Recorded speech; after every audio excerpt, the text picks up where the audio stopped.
Donc, pourquoi j'appelle ça la 7e génération? Chez tous les chassidim du Rabbi, et c'est ça qu'on va étudier là aujourd'hui, il va y avoir toujours le principe de la 7e génération. Les chassidim du Rabbi, on va être appelés, en tout cas la génération du Rabbi va être appelée la 7e génération. Point à la ligne. C'est-à-dire, c'est-à-dire que un chassid qui sait pas le terme, ouais, c'est comme si vous allez voir des docteurs et ils savent pas c'est quoi anatomie. Bon, il y a un problème le docteur, il faut aller voir ailleurs s'il y est. Ok. Donc il y a des mots classiques, des mots du lexique, Ah, c'est pas un fondamental. C'est oui un fondamental, mais pour l'instant je parle seulement sur le côté lexique. Okay. C'est partie du lexique de base du chassid du Rabbi. 7e génération. Celui qui sait pas c'est quoi le principe de Dor HVI, la 7e génération, je crois qu'il a sauté un ou deux trucs quoi. Ok. Donc ça c'est le premier point.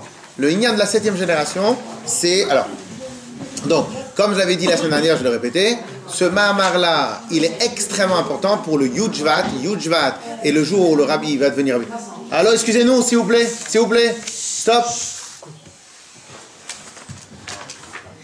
Donc, ce Mahamar-là de Bati Legani, de Tafshin Yudalef, 1951, 5711, et en tout cas je le considère comme ce qu'on appelle la feuille de route du Rabbi.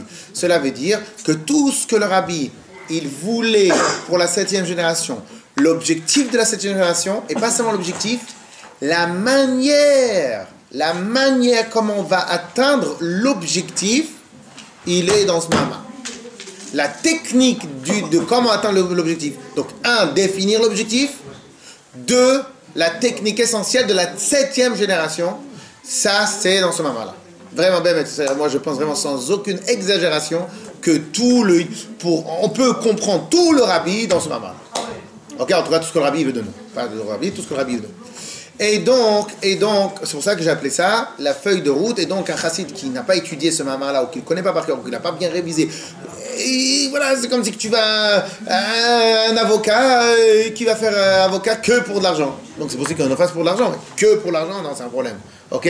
Docteur, c'est aussi peut-être pour l'argent, mais que pour l'argent, c'est un problème. Ok. C'est comme pourquoi? Parce qu'il a fait sauter un fondamental, il a fait sauter n'importe quoi. Ce Mahamar-là, c'est le number one. Ok. Excusez-moi, vraiment c'est compliqué. Ils n'entendent même pas dit. Ok. Et donc, qu'est-ce qui se passe? Alors maintenant, c'est qui cette 7e génération?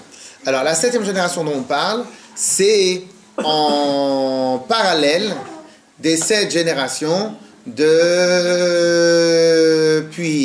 Adam Arishon jusqu'à Moshe Rabbeinu. Depuis Avram Avinu jusqu'à Moshe. Alors, c'est quoi les 7 générations? Le Rabbi, il a ramené dans le Mahamar le Midrash qui dit que depuis Adam Arishon, on a eu 7 grandes fautes qui ont, je suis obligé de faire un résumé de la paracha de ce qu'on a étudié la semaine dernière, 7 grandes fautes qui ont repoussé la Shrina de quoi? De la terre jusqu'à le 7e ciel. Alors c'est quoi les 7 fautes? C'est tout simplement, c'est quoi les 7 fautes? La toute première faute, ça va être Adam Arishon, la faute de Chet et Tzedakah, de l'arbre de la connaissance. Donc Adam Arishon, il avait 2 heures à tenir, et malgré cela, il a réussi à fauter. Donc ça, c'est vraiment un très fort de sa part. Donc il a réussi à fauter. Et donc, comme rappelez-vous l'exemple que j'avais donné la semaine dernière, imaginez maintenant quelqu'un, il aime que le bleu, et il a fait sa maison qui est que du bleu, et il y a du bleu, même ses lacets de ses chaussures, c'est que du bleu. Vient quelqu'un, il arrive, il met du rouge, paf, il n'arrive plus à dormir la nuit. Il y a un truc dans la maison qui m'empêche de dormir. J'arrive plus à dormir la nuit. Clair? Pourquoi? Parce qu'en fin de compte, qu'est-ce qui se passe? Il est venu, tu lui as mis, lui il aime le bleu, il veut du bleu, il a fabriqué que du bleu, il a fabriqué une maison que du bleu, etc. Tu lui as mis du rouge. Paf, c'est terminé, tu l'as esquinté. Clair?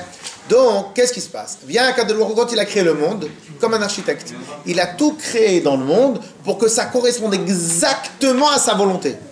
Olam, Bemiluo, Nivra. Le monde a été fabriqué pour correspondre à 2000% à la volonté d'Hachem. Voilà, c'est tout. Il n'y a pas à aller chercher midi à 14h. C'est pour correspondre à 2 milliards de pourcents à la volonté d'Hachem. C'est Dieu Hachem qui l'a créé.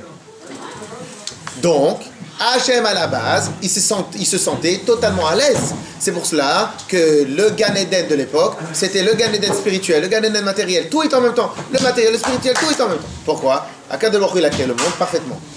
Vient Adam Arishon, qu'est-ce qu'il a fait avec la faute du Vaudor, la faute de l'arbre de la connaissance? Qu'est-ce qu'il a fait? La faute, Hachem il était là, présent là. Qu'est-ce qu'il a fait à la faute? Hachem ne se sent plus bien. Hachem se retire. De là au ciel numéro 1. Il se retire. Il s'en va du monde. C'est pour cela qu'après Adam Arishon, il est resté sur la terre. Et Hachem, il a fermé les portes du Gan Eden. Il y a marqué, il a mis 2 anges qui vont protéger l'entrée. Il a fermé la porte du Gan Eden. Et tout ce qui est spirituel, c'était que matériel maintenant. Clair? Ensuite vient Caïn et Hevel, le meurtre. Ils ont créé la notion du meurtre. C'est ce qu'on avait étudié la semaine dernière, la création de la notion de la faute. Le meurtre. Deuxième. Après, Enoch, il est arrivé, il a créé la notion de l'Avodah Zara, de l'idolâtrie. Il a repoussé. Tac. 1, 2, 3, 4, 5, 6. Enfin, c'est 6e ou 7e, parce que le dernier. Ok? Je sais pas, on dit le 7e, Raki Ashvi. Je sais pas comment on compte là. Du 7, oui. Du 7 au 6. Donc 1, 2, 3, 4, 5, 6, 7. Ouais, c'est comme ça. Alors maintenant, qu'est-ce qui se passe? Et le 7e ciel, c'est l'état où Hachem il est très long. Clair? Très bien. Alors maintenant, qu'est-ce qui se passe? Viens. Ce cas, c'est pour l'instant, je fais un résumé de la semaine. Viens. Oui. Alors, il faut en refaire. Viens. Ici. Attends. Ici. Tiens. C'est bon. 5, 7. Voilà, c'est bon, c'est là. Ouais. Non, que celle-là. Celle-là. La deuxième, celle qui est remplie. Tiens. Donc ça, je fais ça. Ouais. Et donc, qu'est-ce qui se passe? Eh bien, la semaine dernière, le rabbi il explique dans le Mahamar. J'ai pris sa chaise. Le rabbi l'explique. Le rabbi l'explique dans le Mahamar que maintenant, qu'est-ce qui se passe? Et donc, ça, c'est le Midrash qui nous dit ça. Qu'en fin de compte, donc Hachem, il a été viré de la terre. Et après, grâce au travail de 7 tzadikim, qui sont Abraham, Yitzhak, Yaakov, si on va les écrire, bon. Abraham, Yitzhak, Yaakov. Abraham, Yitzhak, Yaakov, Lévi, Kehat, Amram et Moshe Rabbeinu. Par la force de 7 tzadikim, on a réussi à faire descendre Akadosh Baruch Hu de retour sur la terre. Donc dans le matériel. Donc le rabbi il a bien insisté, comme ça on a bien insisté la semaine dernière, qu'en vérité, pour nous, ce qui nous concerne le plus, c'est Moshe Rabbeinu. Pourquoi c'est Moshe Rabbeinu? Parce que ça nous concerne à nous. Alors nous, on est sur terre. Donc en vérité, ce qui est important pour nous, c'est de voir Hachem avec nos yeux. Et non. Ce qui est important pour nous, c'est pas qu'on nous raconte sur la sortie d'Égypte. C'est qu'on sort d'Égypte. Ce qui est important pour nous, c'est pas que les Lévi'im, ils ont la Torah parce que c'est...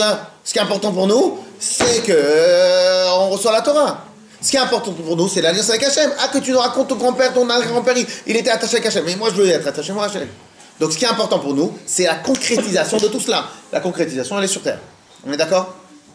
Donc, ce qu'on a étudié dans le Midrash, c'est qu'ils sont venus, 7 tzadikim, Abraham, Yitzhak, Yaakov, Lévi, Kehat, Amram, et Moshe Rabbeinu, il est venu, et il a réussi à signer le contrat, descendre le contrat ici-bas.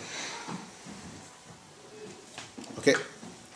Ça, c'est ce qu'on a étudié la semaine dernière en substance. La semaine dernière, on avait expliqué la gravité que la Kedusha s'en va d'ici vers là-haut, parce que ça, c'est l'essentiel. On a expliqué la gravité, parce qu'elle n'était pas grave seulement par rapport à la quantité, mais c'est par rapport aussi à la qualité. C'est la première fois où on virait le patron de chez lui. On a inventé la notion de faute, la notion d'insolence, la notion d'aller contre la volonté d'Hachem, la notion de toutes ces notions-là. Donc c'était la source, la faute de l'arbre de la connaissance est la source de toutes les fautes qui existent. En contrepartie, réussir à faire descendre la Shrina, je ne vais pas l'expliquer longtemps, maintenant on l'a expliqué à sa mère, réussir à faire descendre la Shrina, c'est quoi? C'est la réparation de la faute originelle. Donc en fin de compte, réussir pour Moshe Rabbeinu à faire descendre la Shrina en bas, c'est pas juste réussir à faire encore une étape. C'est je répare la faute originelle comme si jamais Dieu avait été parti du monde. Donc c'est le summum du summum du summum du summum de tout. Clair? À partir du moment où on a compris ce principe-là, le rabbi, pendant tout le Mahamar, en tout cas déjà pendant ce séif-là, il va, comme lui, il est le 7e rabbi de Lubavitch.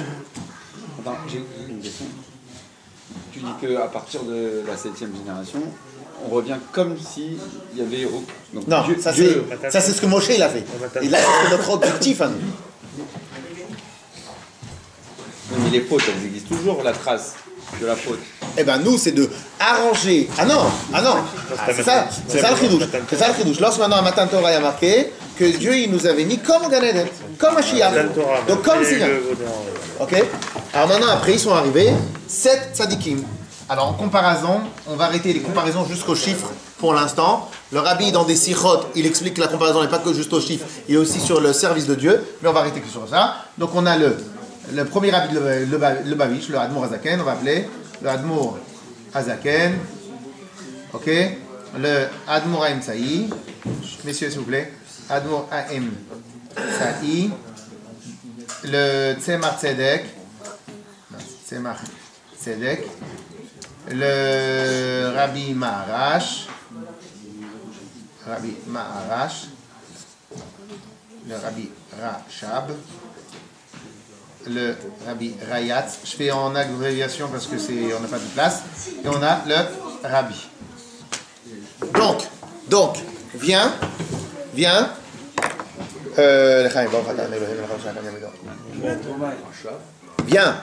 le Rabbi, et il dit comme ça. Alors maintenant c'est un tournant très important. On va enlever tout ce que certaines mauvaises langues qui pourraient parler, comment tu peux te comparer toi avec Abraham. On enlève toutes ces mauvaises langues qui ne servent à rien, puisque ça ne sert à rien. Mais on va expliquer ce que le Rabbi dit. Le Rabbi vient, il dit comme ça. Donc je rappelle un point très important, le Rabbi ne voulait pas être Rabbi, le Rabbi a refusé d'être Rabbi pendant 1 an. Pendant 1 an, tu as le monde entier qui envoyait des lettres au Ramash. À l'époque, il était appelé le Ramash, Rabbi Menachem Schneerson. Donc, le monde entier, tous les chassidim du monde entier ont fait des pétitions. Nous prenons sur nous le leadership du Rabbi, que le Rabbi c'est le Ramash, le Rabbi de Lubavitch, tout ça. Donc, il reçoit de la pression du monde entier. Il y avait certains chassidim qui sont venus, ils ont mis la pression sur un site dans son bureau. Il fait, vous devez être le Rabbi. Et le Rabbi, il vient, il les envoie balader. Et ils insistent. Il y a une histoire, une anecdote qui dit comme ça, que le Rabbi lui dit, vous n'avez pas pitié? C'était en quelle année? En 1950. Et le Rabbi lui dit, vous n'avez pas pitié de moi? Alors le chassid lui-même, il se rappelait que le Rabbi lui avait dit sur le Rabbi précédent la chose suivante. Quand le Rabbi précédent était malade, et que les gens ne voulaient pas aller déranger le Rabbi précédent pour demander le brachot. Donc ils avaient honte, ils ne voulaient pas. Le Rabbi leur a dit, il ne faut pas avoir pitié d'un Rabbi. Il est là pour ça, il n'y a pas de pitié à avoir du Rabbi. Ok? Alors il dit, vous n'avez pas pitié de moi? Il fait, Rabbi, c'est vous qui m'avez dit qu'il ne faut pas avoir pitié. Oui, mais il ne faut pas faire les mehadrin. Il ne faut pas faire les mehadrin, il ne faut pas faire la mitzvah zélé dans le pas. Il faut faire ce qu'il faut faire. Bon, peu importe. En tout cas, il reçoit une pression de tout le monde. Donc il ne veut pas devenir Rabbi. Donc en fin de compte, aussi, lorsqu'il a dit oui, il n'a pas dit oui, stam comme ça pour s'amuser. Donc il a dit oui, peut-être que pendant un an il a réfléchi, il a pris conscience de c'est quoi. Je vous rappelle que Rabbi, il n'a pas pris une après-midi de repos pendant 60 ans, pendant 50 ans. Donc ça veut dire qu'il avait conscience de sur quoi est rentrée l'histoire. Donc tu peux moins étudier, tu t'occupes pas de ta femme, voilà. Et sa femme a joué le jeu, puisque en fin de compte c'est elle encore plus qui a poussé le Rabbi. Ok, je lui ai dit le travail de mon père et le travail de mes aïeuls, tu vas pas le jeter toi à la poubelle, donc tu vas le reprendre en main. Ok, donc c'était un vrai messirut nefesh de la part du Rabbi. Ok, donc viens maintenant, le Rabbi il arrive, 7e génération. Alors maintenant qu'est-ce qui se passe? Viens, le Rabbi fait une comparaison toute simple. Comparaison toute simple, mais comparaison émet. Il dit comme ça, très vrai. Et tout le mamar, il va être basé sur ça. Vous voulez que moi je sois rabbi? Zama, il n'a jamais dit moi je suis le rabbi. Vous voulez que je prenne la direction? Donc on est la 7e génération. Chut, chut, chut. Donc si on est la 7e génération, cela veut dire qu'en comparaison, puisque le rabbi précédent, c'est ce legs-là qui nous laisse, puisque le rabbi, j'ai oublié de vous dire, le Mahamar sur lequel on étudie, il est basé sur le Mahamar du rabbi précédent. Donc le rabbi précédent, il a fait un Mahamar, il a fait un discours sur le principe des 7 tzadikim, oui ou non? Donc il est décédé ce jour-là. Vous voulez qu'un an plus tard, je reprenne la suite de son Mahamar, on est d'accord? Très bien. Donc si maintenant on a eu 7 tzadikim, et nous on est la 7e génération, cette génération de tzadikim, on est 7 générations, cela veut dire qu'on a le même job à faire que la 7e génération. Si on a le même job à faire qu'on a la 7e génération, donc la première chose à faire, c'est comprendre quel était le job de la 7e génération originelle. La 7e génération originelle était de faire descendre Dieu, mamash sur terre. Matan Torah va yered Hashem al Sinaï. Dieu il est descendu sur terre. Maintenant, à cause de la faute du veau d'or, Dieu il est reparti, il y a eu le Beth Amikdash, il y a eu plein de... Donc aujourd'hui, c'est quoi le job? Le dernier job qui reste à faire au Bnei Israël, c'est quoi? Mashiach. C'est quoi Mashiach? Dans la Chassidoute, on ne va pas commencer à expliquer maintenant. Dans la Chassidoute, Mashiach et faire descendre Dieu sur terre. Ni plus ni moins. C'est le Gan Eden, mais en version milliards de fois améliorée. Ok, c'est la Mashiach. C'est ce qu'il y avait à l'époque du Gan Eden, mais en version 5778 fois améliorée. Ok? Donc, le rabbi il vient, il va dire, il va expliquer. Ça, c'est notre job. Je suis le rabbi. Je suis le rabbi. Alors je vous explique. C'est la feuille de route. Je suis le rabbi. Signé. Signé en bas de la page. Ok? Donc ça veut dire que c'était extrêmement important pour le rabbi de dire ça quand il devient rabbi. Je suis le rabbi, moi. Signé en bas de la page. Ok? C'est pour cela que moi je tiens que quelqu'un qui ne connaît pas ça, il est autre chose. Il est rabbi de Bobov, il est chassid de Bobov, chassid de Ber, chassid de Breslev, chassid de ce que tu veux. Hein? Chassid de ce que tu veux. Un chassid du rabbi, tu n'es pas. Un chassid du rabbi, tu n'es pas. Ça c'est sûr. Si dans ta tête à toi, tu ne comprends pas que ton job dans ce monde-là, c'est de faire venir Mashiach, un chassid du rabbi, tu n'es pas. Chassid d'un rabbi peut-être, mais pas du rabbi.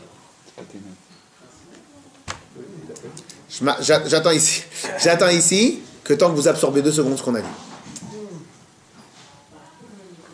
Ok? Donc j'insiste et je réinsiste. Comme la semaine prochaine vous êtes là, donc je n'aurai pas besoin de réinsister. J'insiste. Le rabbi il donne une feuille de route. Et c'est pour cela que le terme 7e génération est si primordial dans la Torah, dans Chabad, 18, 19, 20e siècle.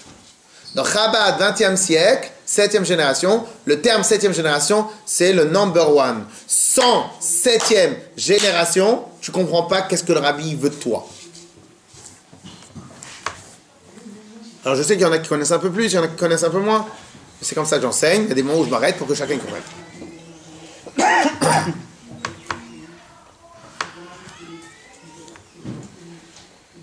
Yes?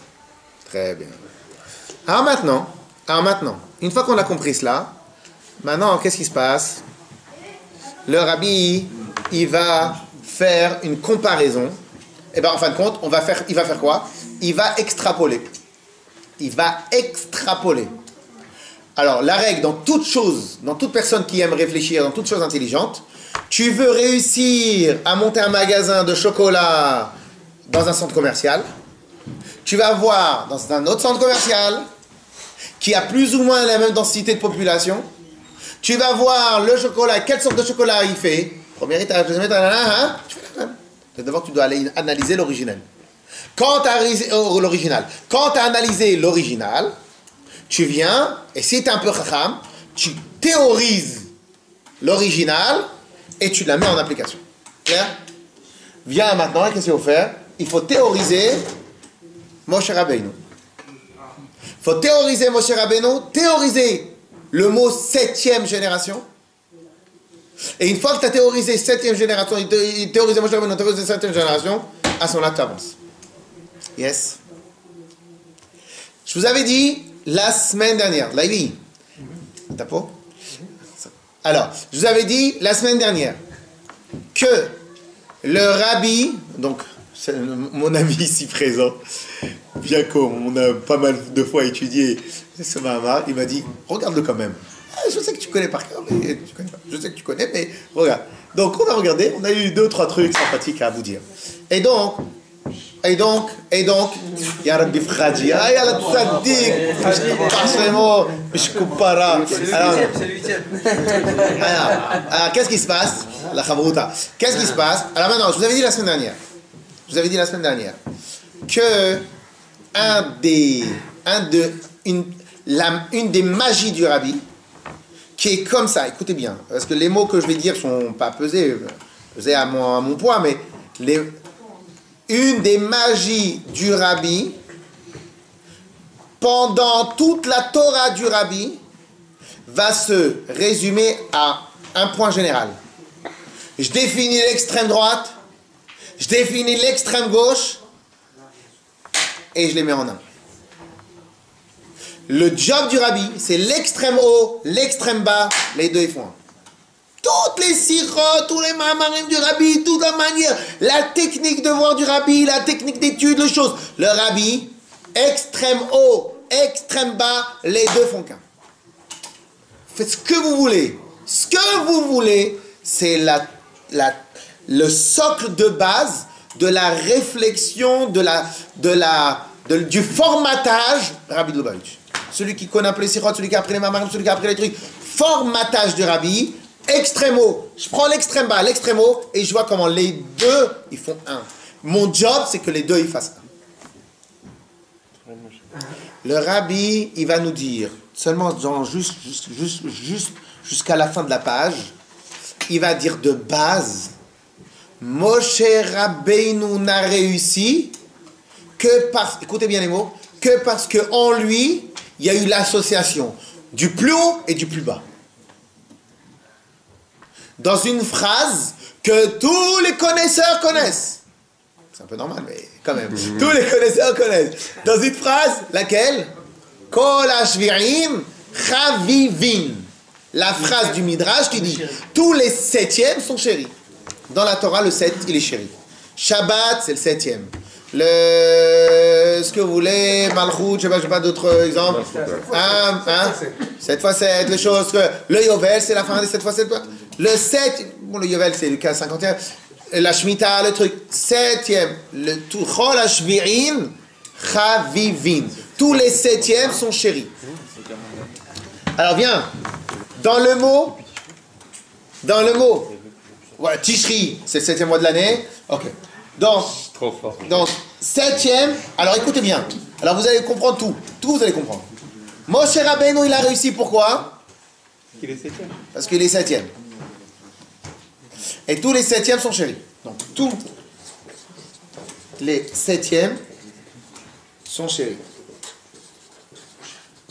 Ok? Alors écoutez bien cette phrase-là. Dans tous les 7e sont chéris, tu as l'association du plus haut avec le plus bas. Dans le mot tous les 7e sont chéris, tu as l'association du plus haut et du plus bas. Ils sont chéris. C'est-à-dire quoi ils sont chéris? Shabbat, elle a choisi d'être Shabbat. Elle n'a pas choisi d'être Shabbat. C'est le Shabbat, c'est le plus kadosh. Même Yom Kippour, il va être appelé Shabbat, Shabbaton, Shabbat et Shabbat. C'est-à-dire que la Shabbat, c'est la référence.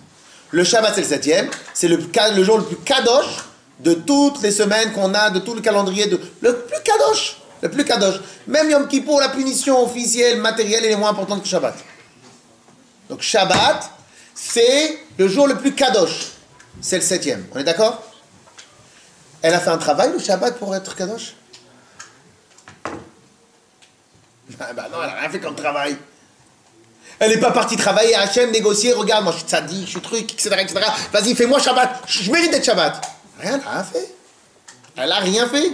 Hachem, il a fait Yom Rishon, Yom Sheni, Yom Shishi, Yom Shishi, Yom Shabbat. Point. Donc, dans Yom Shabbat, tu as le jour le plus kadosh à une personne qui à la base ne vaut rien. Pourquoi elle vaut rien? Qu'est-ce qui fait de toi que tu es le chéri? Parce que tu es le 7e. C'est juste un ordre 1, 2, 3, 4, 5, 6, 7. C'est tout. Mais en même temps que tu es le 7e, donc en même temps que tu es juste le 7e du chiffre, je t'ai donné tous les pouvoirs de tout. Donc c'est quoi l'avantage de dire cette phrase-là? Si demain tu viens, tu te la joues. Allô, je suis le 7e. Le premier dit allô. Qu'est-ce que tu as fait toi pour être 7e? Rien. C'est juste, t'es né de 7e. Et donc si moi le premier j'étais pas là, toi t'aurais pas été là. Si nous les 6 on n'aurait pas été là, toi t'aurais pas été Chaviv, t'aurais pas été chéri. Si Yom Rishon il n'avait pas été là, toi tu serais pas là Bichlal, t'existerais pas. Et Rishon, je l'ai fabriqué moi de moi-même. Abraham il appelait Eitan Haaretz. Les Abraham, Yitzhak, Yaakov, ils s'appelaient Eitan Haaretz. Les puissants de la terre. Pourquoi les puissants? C'est eux à la force de leur poignet, ils sont venus et ils ont révélé Dieu dans le monde. Mais pas parce qu'ils avaient 6 avant eux. Abraham, il s'est levé le matin, il s'est battu contre Nimrod, il s'est battu contre les 5 rois, contre les 4 rois, il s'est battu, il est venu, il a révélé. Et personne, il lui a parlé de Avodat Hashem. Il n'est pas arrivé, héritier. Parce que le 7e, c'est un héritier. Hein. Le 7e, c'est un héritier, le 7e. Yo non. Abraham, il a mis de l'argent dans le compte. Yitzhak, il a mis dans le compte. Yaakov, il a mis dans le compte. 7e, t'es milliardaire. Mais t'es milliardaire. Parce que t'en as eu 6 qui t'ont mis l'argent de côté. Ah, tu fais le beau, tu fais des trucs. Mais toi, t'as rien fait. T'as rien fait, mais tu dois faire. Non, t'as rien fait, mais t'as tout. Oui, pour l'instant, t'as rien fait de toi-même, mais tu as tout. C'est toi qui aujourd'hui qui as la signature sur les 50 milliards dans le compte en banque, en liquide. Votre là, allez, touchez-le.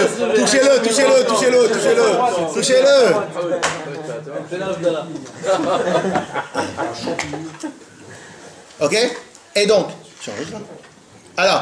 qu'est-ce qui se passe? Clair ou pas? C'est la même svara partout, c'est la même logique partout.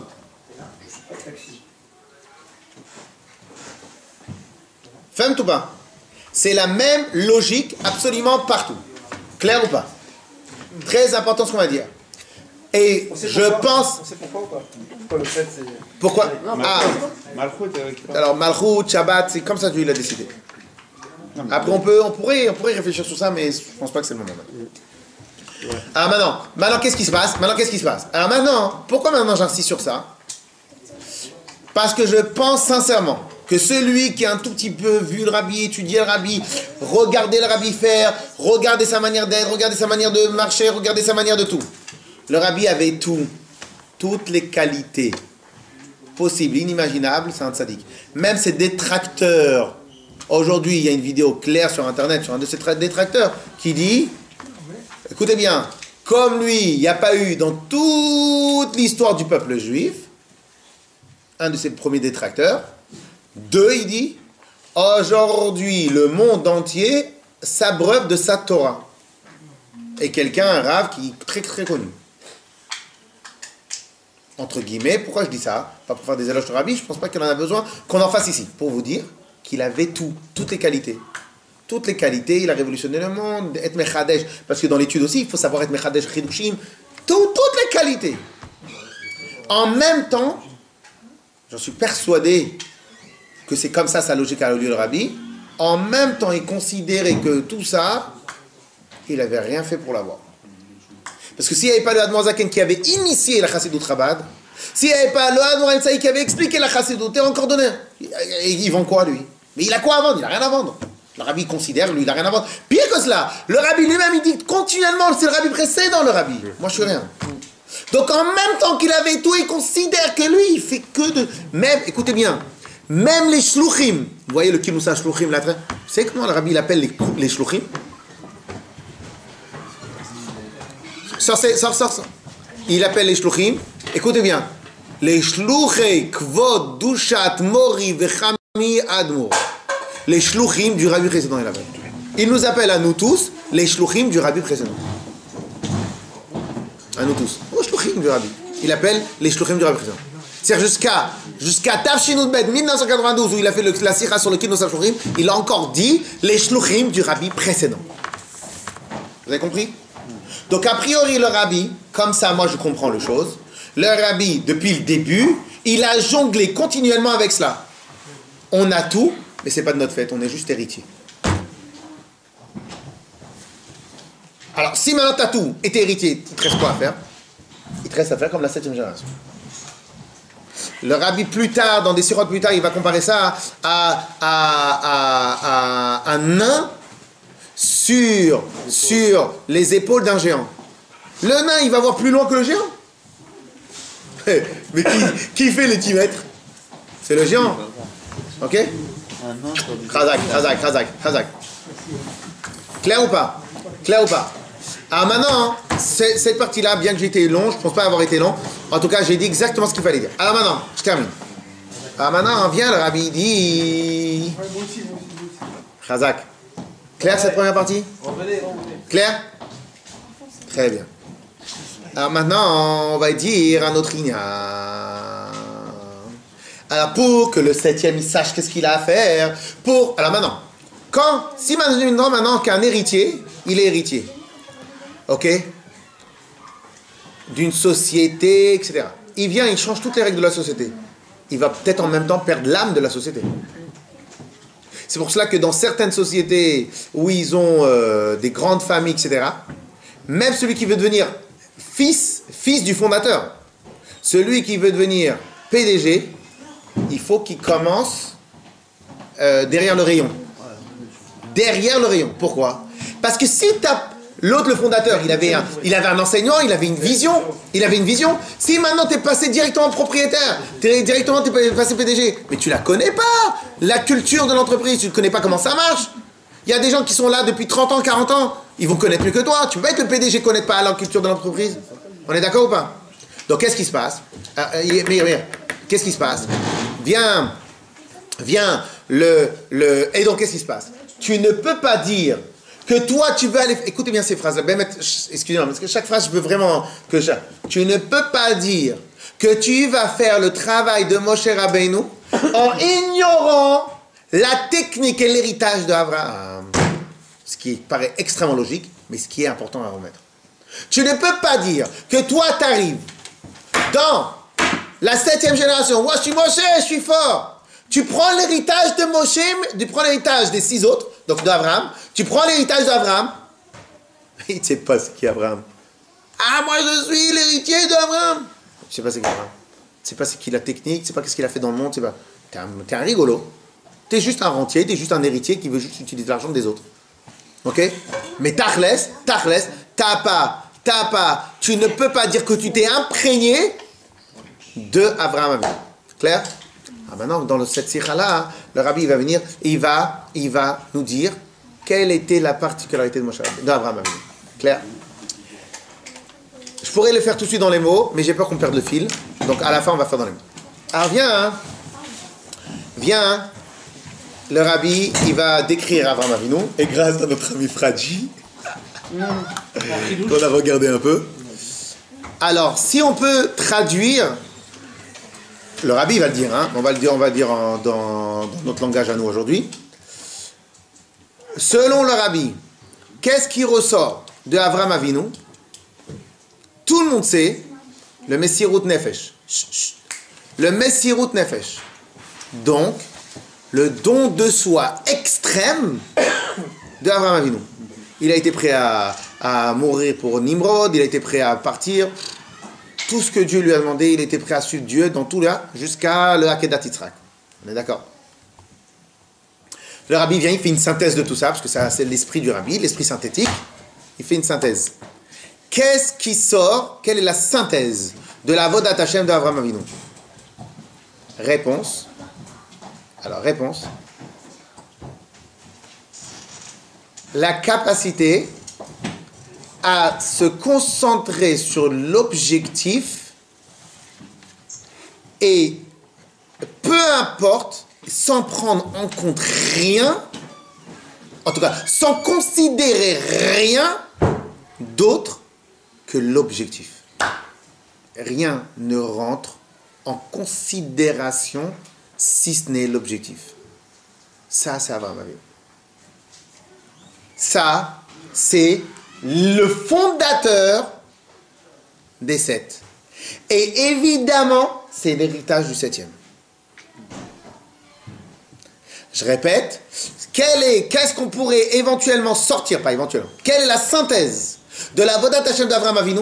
La capacité pour Avraham de se concentrer sur l'objectif et ne considérer absolument rien sur terre, rien d'autre que l'objectif.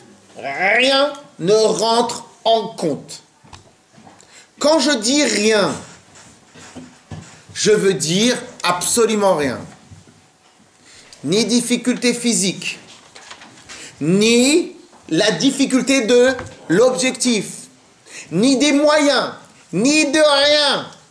Même être prêt à mourir, même être prêt à Kedat Yitzhak.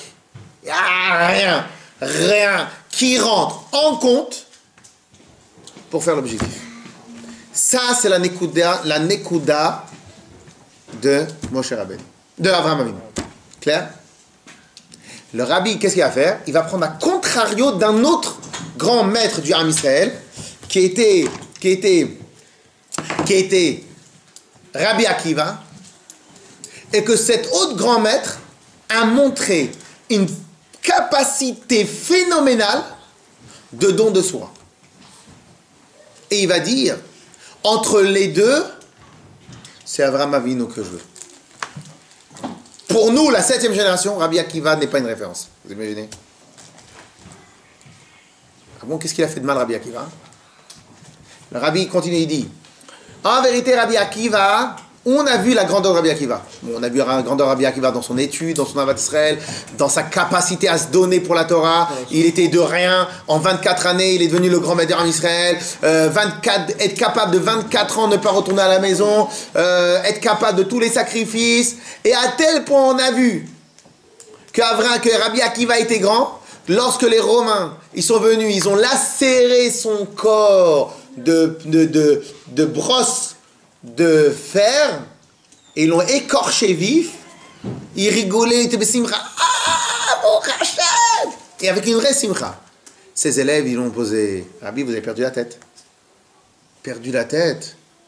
Mais vous n'avez rien compris. Toute ma vie, tous les matins et soirs, quand je faisais Shema Israël, Hashem Elokeinu, Hashem Echad, Hashem Elokeinu, Hashem tu es un. Et comme il y a marqué que quand on fait le Shema Israël, il faut penser à tout donner à Kadosh Baruch Hu, je donne à tout Hashem mes deux cœurs, tout mon âme et tout ce que je possède. Et quand je pensais ça, quand est-ce que Hashem, tu vas me donner la possibilité de te montrer à combien je t'aime? Donc Rabbi Akiva il dit à ses élèves, mais toute ma vie j'ai pensé qu'à une seule chose. Comment je peux prouver à Hachem à combien je l'aime? Comment je peux prouver à Hachem? Non, pas du tout. Maintenant qu'on m'a donné la possibilité, je vais regretter. Je suis Bessimcha, je l'attends. Ça fait 120 ans, il est mort à 120 ans. Ça fait à 120 années que j'attends, je ne vais pas faire 20. Qu'est-ce qu'il dit Rabbi? Et le Rabbi il dit sur ça, c'est pas notre exemple. Écoutez-moi bien, c'est pas l'exemple de la 7e génération. Pourquoi c'est pas l'exemple de la 7e génération?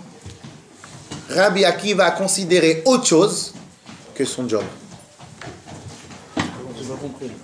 Rabbi Akiva a pris un paramètre en plus, autre que son job de base. Le job de base de Avraham Avinu était Vaikra Hashem Sham Beshem Kel Olam, Vaikra Sham Avraham Beshem Kel Olam. Avraham, il a appelé ça au nom de Hashem Kel Olam. Il y a marqué dans le Pasuk, il y a marqué dans le Midrash. Al Tikra, ne lis pas. Vaikra, il a nommé, et la Vayakri. C'est les mêmes lettres, juste tu mets ici un chérif. Il a fait appeler. Le job de Avraham Avinu a été un seul et unique. L'objectif d'Avraham Avinu était un seul et unique. Faire connaître Dieu dans le monde. il y avait un objectif, un point, une écouda, un target, ce que tu veux, en HD, c'est ça que je dois arriver. Rabbi Akiva, c'est sûr qu'il avait ça aussi. Parce que tous les tzadikim, tous les rabbinim, c'est ça. Mais il avait un petit kiff, Rabbi Akiva. Un petit kiff. J'ai envie de montrer à Hachem combien je l'aime. C'est marqué où dans ton protocole, d'accord? Il n'y a pas marqué que tu dois avoir envie de montrer à Hachem quoi que ce soit. Hachem, il t'a demandé de faire un truc. T'existes pas, toi. On a dit qu'Avraham Avinu, sa force à lui, c'était la capacité de s'attacher à l'objectif sans prendre absolument zéro considération sur terre. Même ses kiffs à lui perso, spirituel, ce que tu veux, divin, ce que tu veux. Zéro. On a zéro envie, zéro volonté, zéro besoin, zéro complexe, zéro rien. On a zéro rien.